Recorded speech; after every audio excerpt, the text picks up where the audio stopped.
everybody, good morning. It's Jean here, Jean Truelove from Truelove Quilts for You. I am coming to you from a very sunny day. It's not shaky today. The other day, oh my goodness, I was sitting on the bed. Ian had taken Maxwell to get his hair cut, literally 15 minutes up the road. I was sitting on my bed on my phone, and all of a sudden, yeah, the earth shook. This house, our old house, shook like no one's business. Ian, 10 minutes up the road, didn't feel a thing. Didn't feel a thing. But my friend Ying called me, and Luke, our oldest son, called, and Malia called and said, did you just feel that? All in different places here in Pennsylvania. The earthquake, 4.8 on the Richter scale in New Jersey. Oh my goodness, great earthquakes in one place after another. The Bible foretold it. It's crazy in Pennsylvania. Our house shook. It was a very, very strange phenomenon, I'll tell you right now. When Ian came home, he had said that our son had called him and said, Dad, did you feel that? And he said, no. Feel what? So he walked in, I'm like, did you feel that? He said, no. Actually, my husband Ian in 1970 was in Italy, and he was in an earthquake in a town square. And he and his family and some tourists were just standing there, big earthquake, and all of the locals took off. He said it was frightening. The earth shook. It was very frightening, but go figure. So, floods and earthquakes and oh, you name it. I'm working on to calm my nerves. I'm working on my little wall hanging here. I'm going to finish it up today for you. I'm going to show you how. I actually am going to hang this. I don't have Ian with me. I'll put a picture up at the very end of the how I'm going to hang it. I have gotten, and these are too long, but Ian had purchased for me from our Home Depot, our home center, a 2 sizes. So I have 2 dowels here. I'm going to mark on my quilt. Ian has to just saw this. I'm going to mark, and I'll put some close-ups for you. How I'm going to hang this with my little dowel. Little triangles on the back of my quilt. Now my quilt, I should have done this before, I believe measures about 30 inches. So what I had done is I had cut out from the backing fabric of my quilt, I had cut out 2 squares, and all we're going to do is we're going to fold them in half as a triangle and attach that. I will be showing you. I had cut out 7-inch squares, and then I cut out 8.5-inch squares. And I think when I come to show you the width of your quilt is going to, if you have a small, this is how to hang small quilt wall hangings. That's what I'm showing you. If you have a wider quilt here, which is a little bit more, bit wider, I'm using the wider triangles on the corner right before I put the binding on, but again I will show you. If you have a narrower quilt, say your little wall hanging is only that wide, then you can just use a smaller triangle like so, and the triangles go on before, like this. Let me see. The triangles go on before our binding goes on. And I have made the binding. Yes, I made the binding in a striped fabric, yellow and white stripe. I'm absolutely thrilled. I love the yellow and white stripe. I think it's going to pop my wall hanging here. But before I get to that, I was telling you in the last video how I've been asked, how do you hang a quilt? How do you hang wall hangings or a quilt? Now, there are dozens of ways. Again, I'm going to get to this, but at the very end of this video, I'm just going to put on some little screenshots, and I will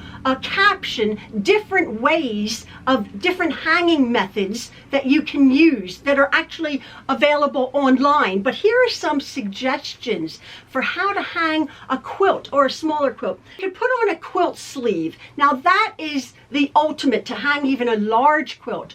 It's about a piece of fabric about 8 inches doubled, and then you stitch that on before the binding again, and you stitch it on the top, and then mostly hand stitch, leaving a little bit of a relaxed, so a hanging pole, perhaps a curtain pole, can slot in and it distribute the quilt weight across, and then the quilt pole, the curtain rod gets attached to the wall at either end. That's a hanging sleeve. That's proper for a large quilt. Again, I'm showing you how to do corner triangles, again, with a small dowel, and that will only need a small little nail that will hold my wall hanging, and I will show you on a wall when I'm done. I have for years used little push pins for my wall hanging. If you have drywall, it makes a minuscule little hole into the binding seam, 2 little push pins or a little tack. I have no problem with that, and just bang it in and it will hang. The command strips are also a very good way to hang. You can actually put command strips onto a clothespin. Think about it. A wooden clothespin that clips like this, say 4 of them. You would sort of super glue one bit of a command strip or even Velcro, but the command strips are better, and put one on the clothespin and then one on the wall, evenly spaced, and clip your quilt on. I've seen that done. You can make, if I wanted to right now and have a beautiful decorative rod, I could actually add tabs, sewn tabs, say 4, 1 in the middle, or 5. 1, 2, 3, 4, 5. Again, you want your quilt to hang evenly, so I could put tabs on them. Again, perhaps before the binding was put on or after the binding was put on, and then secure your tabs on, perhaps maybe 1 inch wide, so it would be a decorative part on your quilt. You can use decorative metal quilt hangers. You can see online beautiful, lovely little, like scrolly, almost like a wire hanger, maybe in a heart shape or ducks or something like that, for a small wall hanging. Another way to hang a quilt is actually getting a frame. Getting a frame, maybe taking the glass out, turn it around on the backing, and then put the frame there, an actual wooden frame with a hanger on the back. Be beautiful, piece of art. You can do, again, you can attach a ribbon. This is for a small hanging. You can attach a ribbon and then make a bow, and again, a small little nail or a little hook on the wall.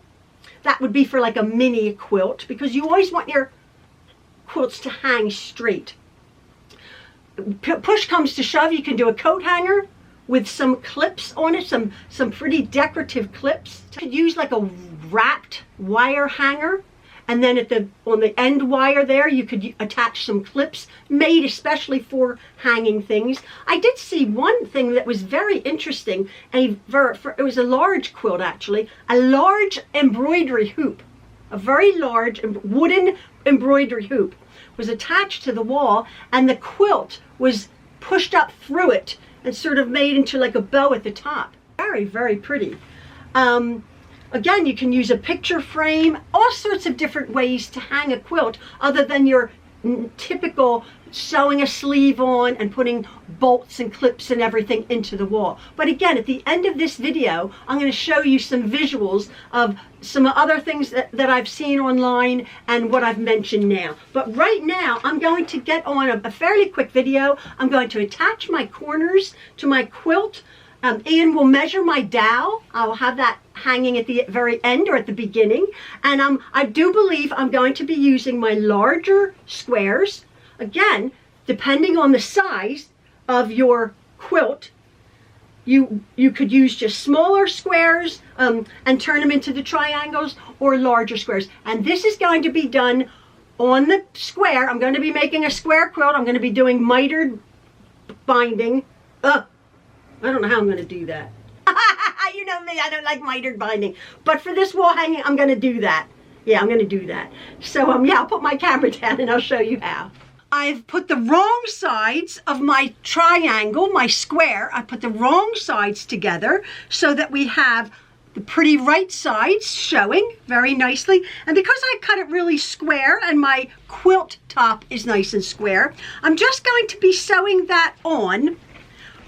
I used about a 1/4 inch, a little bit less than a 1/4 inch when I actually sewed my stay stitching on my quilt. I'm just going to be sewing this on about 1/4 inch away from the edge of my quilt. I'm going to be back stitching And then I'll just sew it up one side. Now I have the fold towards the middle because this is the top of my quilt, and this is where the rod is going to go. This will be reinforced when I actually put the binding on. Coming up to the square edge, put my needle down. Again, a little less than 1/4 of an inch. And just lay it on, don't pull or anything. Just lay it on, and we're just going to do the 2 corners, the top of my quilt. Everything is right in front of me.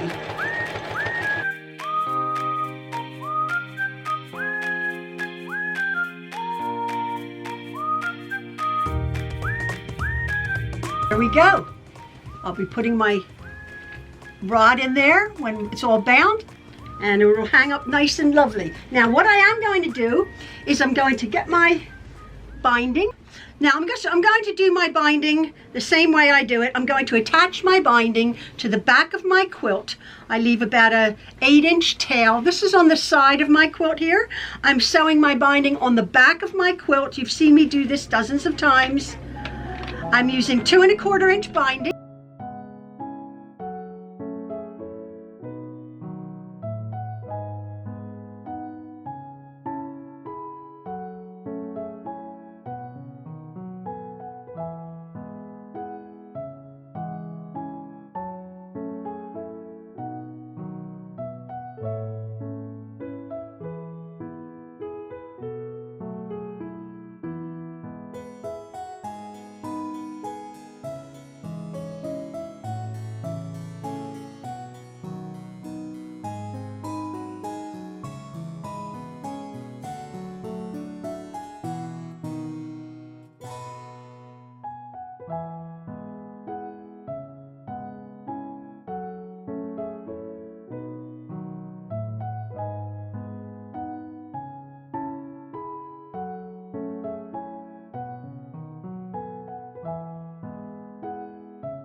See, yeah, there you go. So I gotta wait for Ian to come back, and he will cut my hanging dowel, and yeah, you'll see it hanging up. Lovely.